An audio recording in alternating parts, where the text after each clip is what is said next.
Madame, Monsieur, bonsoir et bienvenue dans notre édition de 19 heures. Je veux bien évidemment commencer par vous souhaiter à tous une bonne et heureuse année 2016.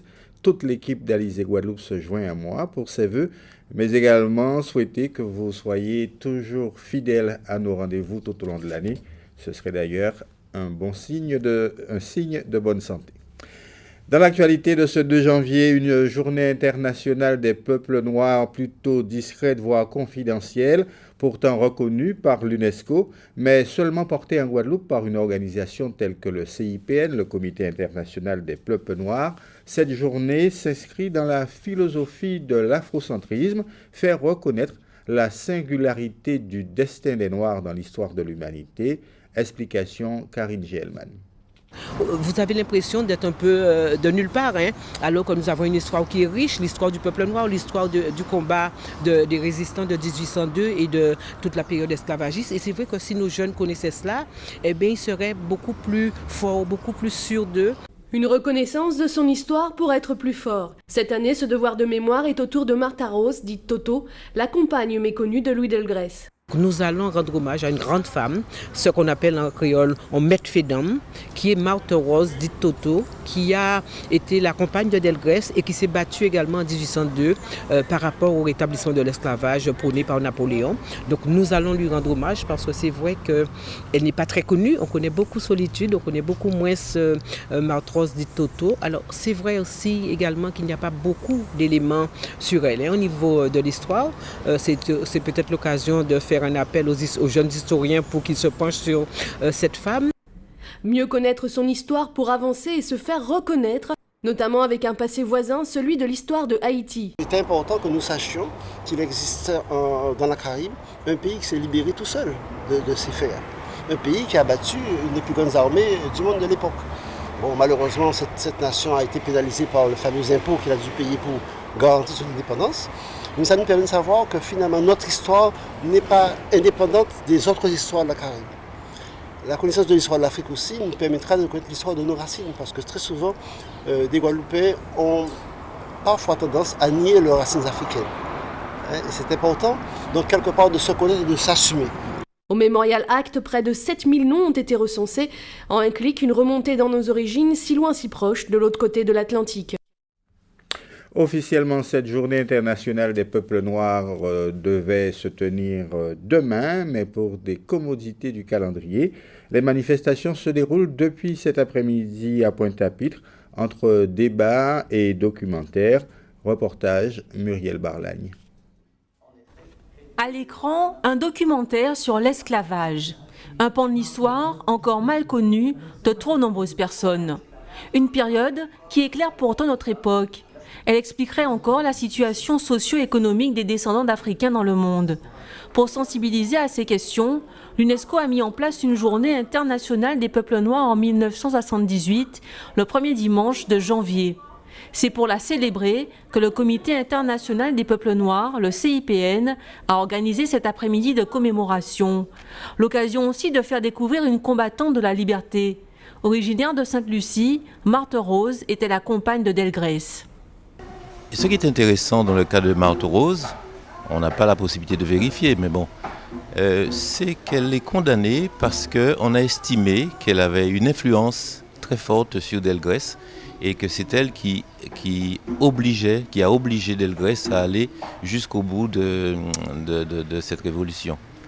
Et bon, c'est intéressant, à plus d'un titre, puisque ça prouve que c'était une personnalité assez forte. Delgrès, on le présente un peu comme un homme hésitant, très républicain, très respectueux des règles de la République.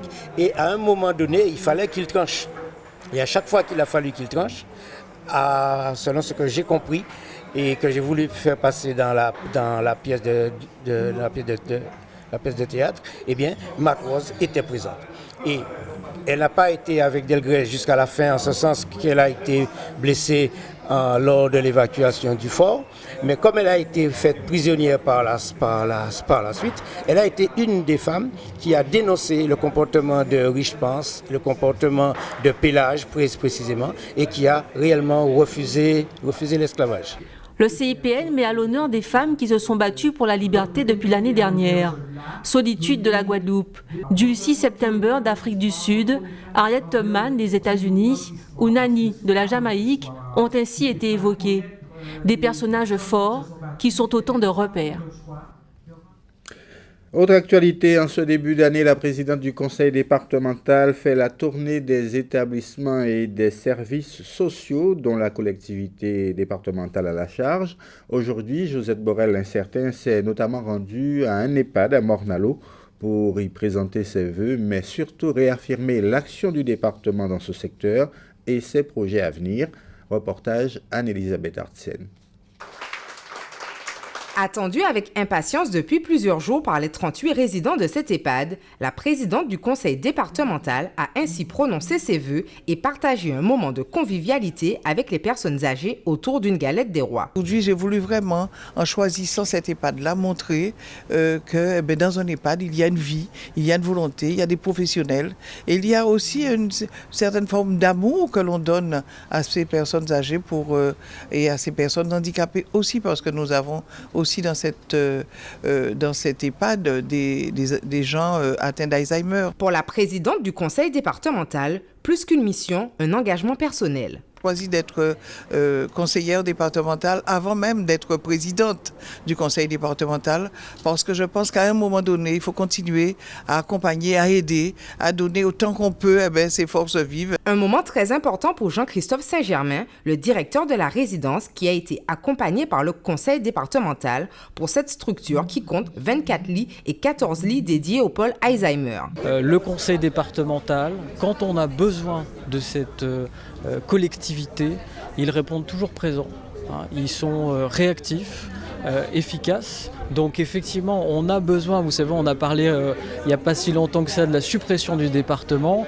Je ne sais pas si c'est une bonne idée, mais en tout cas, tout ce que je peux dire, c'est qu'aujourd'hui, cet échelon de proximité, comme on dit, il est très important pour les structures comme les nôtres et également pour les personnes âgées, parce que quand vous parlez de conseil départemental, même si le nom a changé, mais ils savent ce que c'est. Voilà, ils savent mettre un visage.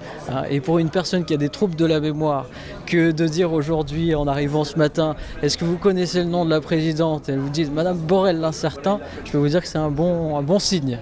En plus des 21 établissements d'accueil de ce type existant déjà en Guadeloupe, le conseil départemental contribuera à la création de 3 nouveaux EHPAD dans les années à venir et favorisera ainsi les porteurs de projets en ce sens.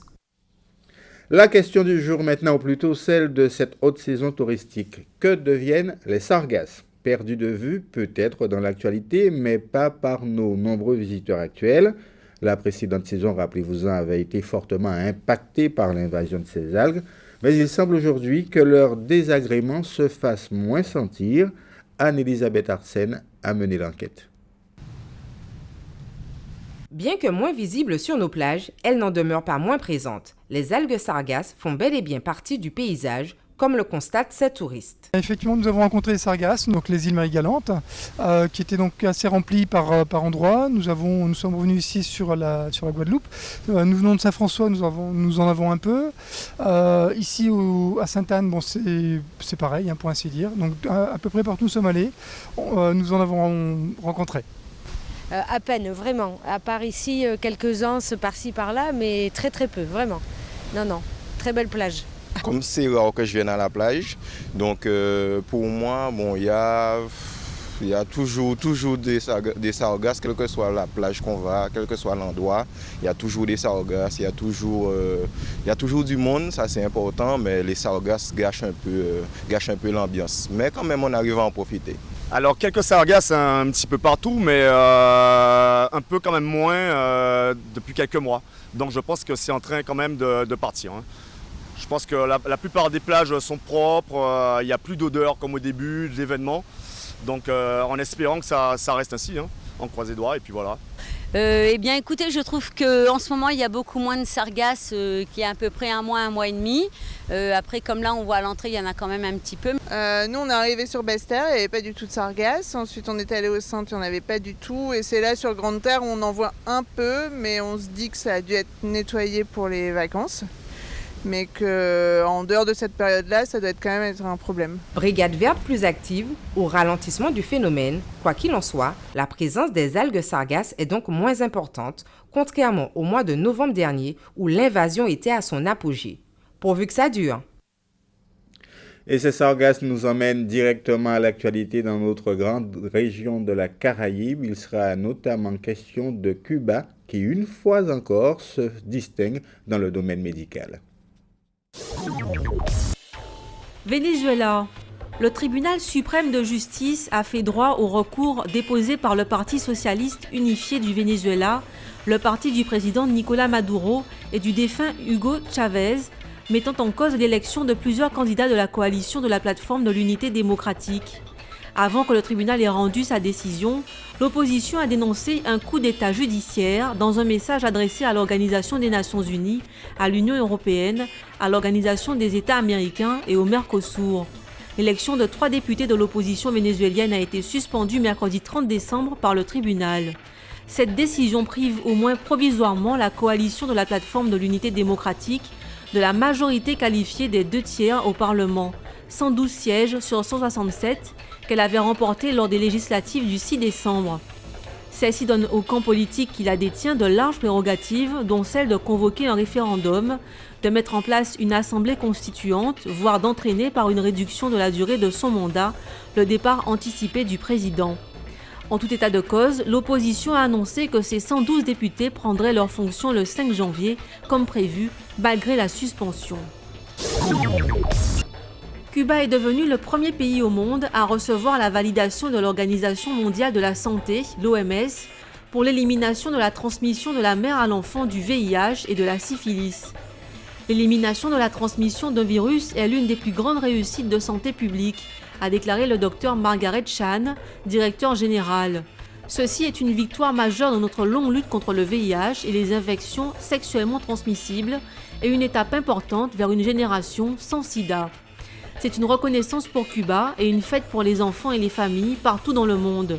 Il montre que l'éradication de l'épidémie de sida est possible, a déclaré Michel Sidibé, directeur exécutif de l'ONU-SIDA. Jamaïque, la star du sprint, le Jamaïcain Usain Bolt a remporté le prix du meilleur athlète masculin 2015, décerné par l'Association de la presse sportive internationale, la IPS. Il a ainsi battu le joueur de tennis professionnel Novak Djokovic et le footballeur argentin Lionel Messi. L'association a déclaré qu'après une année dominée par des exploits d'athlétisme et de tennis, Usain Bolt et la star de tennis américaine Serena Williams ont été élus les meilleurs athlètes de l'année par un panel de journalistes sportifs issus de 91 pays. Usain Bolt, considéré comme l'homme le plus rapide sur Terre, a obtenu 804 votes dans le scrutin du meilleur athlète, suivi par Novak Djokovic avec 774 votes et Lionel Messi avec 380 votes. C'est la 5e fois que le Jamaïcain remporte le prix du meilleur athlète masculin décerné par l'association.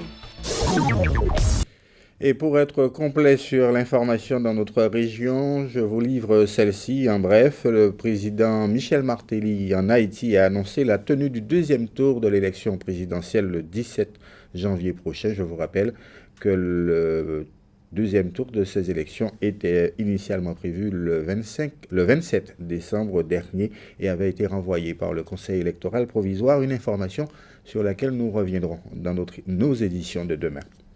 C'est une nouvelle manière de découvrir le charme peut-être insoupçonné de Pointe-à-Pitre pour les touristes. Le vélo-taxi leur propose une visite guidée et commentée. C'est un pousse-pousse made in Guadeloupe qui existe depuis 1 an, mais qui n'est en service que lors des arrivées des croisiéristes. Présentation Muriel Barlagne.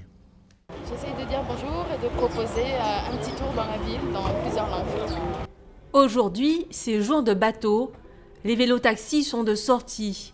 Depuis maintenant 1 an, ces tricycles semi-motorisés proposent aux croisiéristes une promenade commentée dans la ville de Pointe-à-Pitre. Parlez lentement, s'il vous plaît. Je me fais 30 € pour 30 minutes. Des touristes italiens sont intéressés. C'est la première fois qu'ils viennent en Guadeloupe. Avant la croisière, ils n'avaient jamais entendu parler de l'île. Ces vacanciers n'ont pas envie de s'arrêter en chemin comme cela est proposé dans le programme, notamment au marché aux épices. ils veulent juste profiter de la balade. Je leur fais faire un tour historique. On découvre les monuments qui ont une architecture intéressante au regard de leur histoire. Donc on a une explication historique de certains monuments. Sous-préfecture, place de la Victoire ou encore église Saint-Pierre et Saint-Paul leur sont racontés. Un trajet effectué à 25 km/h qui peut durer entre 30 et 45 minutes. Nos visiteurs apprécient. Que la ville est très belle et qu'il y a, enfin, malheureusement tout est fermé, il y a beaucoup de... Mais pourtant on n'est pas dimanche et beaucoup de négoces sont fermés, beaucoup de boutiques sont fermées. C'est étonnant. 10 véhicules de ce type sont en service, mais il n'y a que 4 pilotes pour l'instant. Comme Lakshmi, ils doivent maîtriser une langue étrangère. Le concept est lui-même né au cours d'un voyage. C'est lors d'un voyage à Londres que j'ai vu ça et je me suis dit ce serait super parce que non, à Londres il pleut tout le temps alors qu'en Guadeloupe la température est idéale pour ce genre d'activité. On a aussi beaucoup de touristes qui arrivent par bateau. Donc faire visiter la ville de Pointe-à-Pitre, une ville d'art et d'histoire, j'ai trouvé ça super. Et c'est une activité un peu fun, écolo aussi parce qu'on a des vélos qui sont, on va dire, on essaie de faire que ça soit 100% propre, donc voilà quoi. Les tarifs peuvent varier entre 15 et 50 € pour 2 personnes, tout dépend de la provenance des touristes. Les préférés de ces pilotes sont les Américains et les Canadiens, plus habitués à ce type de service et plus généreux. C'est un des groupes originaux qui se produiront durant ce carnaval 2016 qui a d'ores et déjà commencé. Il s'agit du Cariquera Steel Band, un groupe originaire de Capesterre-Belo. Mais son ambition, c'est d'abord de se rendre à Trinidad. C'est un véritable pari que de se rendre au pays même où a été inventé le steel pan. Karine Gelman nous présente ces militants du pan guadeloupéen.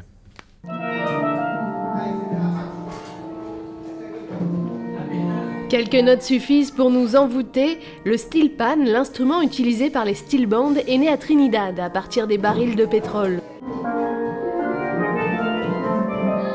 Alors quoi de mieux que de se rendre aux racines de l'instrument? C'est ainsi que le groupe Cariquera Steel Band s'organise pour faire découvrir aux jeunes de l'équipe les fondamentaux. Pour faire une immersion avec eux, pour vraiment les mettre dans le bain du steel band, pour les montrer qu'est-ce qu'une compétition de steel band, qu'est-ce qu'une compétition de soca, de calypso et le carnaval de Trinidad cette année. Le steel pan est encore peu développé en Guadeloupe. Le rendre plus populaire, c'est le souhait de Yanis. Le steel band n'est pas originaire de la Guadeloupe, c'est plus le cas, le tambour. En général, ici, ce qui était plus développé, c'est le lait rose. Donc, il n'y a pas vraiment de soirée steel band et en général, c'est pas encore assez développé. Donc, pour les soirées, ça commence, on va dire, ça fait peut-être une trentaine d'années que ça arrive en Guadeloupe. Mais ça n'a pas encore vraiment pris comme le tambour en Guadeloupe. Donc le but, c'est vraiment de développer cette activité-là, de former des jeunes, de former du monde, des adultes aussi. Et le but aussi, c'est de faire aimer aussi l'instrument que j'aime. En tout cas, organiser un groupe de steel pan demande une sacrée organisation. Les instruments sont imposants et à Trinidad, les formations peuvent aller jusqu'à 120 musiciens. Et quand vous allez au carnaval, vous allez voir des groupes de steel band avec 100, 200 personnes. Mais en Guadeloupe, c'est moins. Mais en Guadeloupe, on a perpétué quand même avec Port-Louis, avec Capesterre surtout. Et surtout Capesterre, le pôle où ça s'est développé. Et avant, avec le carnaval, c'était des chars avec le steel band qui défilaient avant. Et après, on est passé à musique de chars et après musique de groupe à pied et maintenant mon groupe à peau. Le Cariquera Steel Band est formé d'une trentaine de musiciens de tous les âges. Et qu'est-ce que t'aimes dedans? Quand on joue, ça anime, ça nous fait bouger. Ça fait longtemps que tu en fais? Oui, ça fait 3-4 ans. 3-4 ans. Ah oui, donc tu es un professionnel maintenant. Ouais, on peut dire ça. Rendez-vous pour retrouver le Cariquera Steel Band le 30 janvier 2016 pour le festival de Steel Band à Trois-Rivières.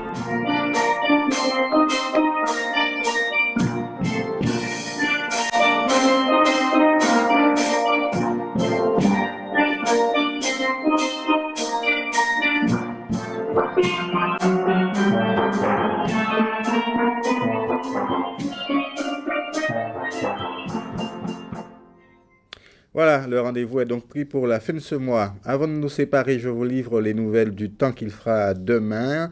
Le soleil sera toujours au rendez-vous sur l'ensemble de notre archipel. Malgré tout, le ciel sera quelque peu nuageux. Les températures vont d'ailleurs légèrement s'abaisser. Elles oscilleront entre 24 et 26 degrés.